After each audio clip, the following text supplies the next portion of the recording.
Welcome back. It's a first for the Palm Springs area, a self-defense class focusing on helping people protect themselves if ever attacked while out at a bar or on the street. And it's mainly focusing on the LGBT community after several reports of gay bashings over the busy 2017 Pride weekend.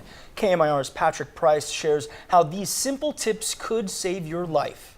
Yo, stay back, back! The techniques Harry Legg teaches are more than just about throwing a quick punch. And you can see how right away I take him down. It's really a mental game when face to face with an attacker. Your eye contact, the body posturing that I will teach you, and using your voice shows you how to throw up a really strong deterrence, which will hopefully make a potential attacker say, whoa, I do not want to deal with you. Unfortunately, several here in the Palm Springs LGBT community have been victims of violence. But when I hear friends have friends that were attacked leaving whatever it was, a club or something like that, I'm like, oh man. And he knew his class could potentially help reduce those incidents or at least protect the potential victims from someone their size or someone significantly larger. So you pin me down to the ground where I can't move.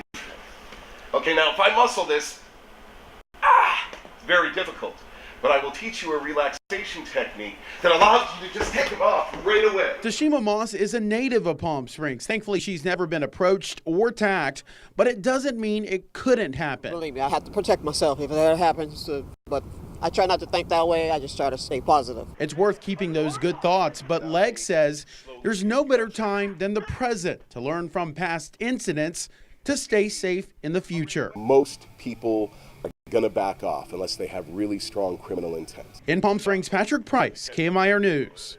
And that class is scheduled for tomorrow morning at 10. Again, that's at the Desert Rocks Indoor Climbing Gym.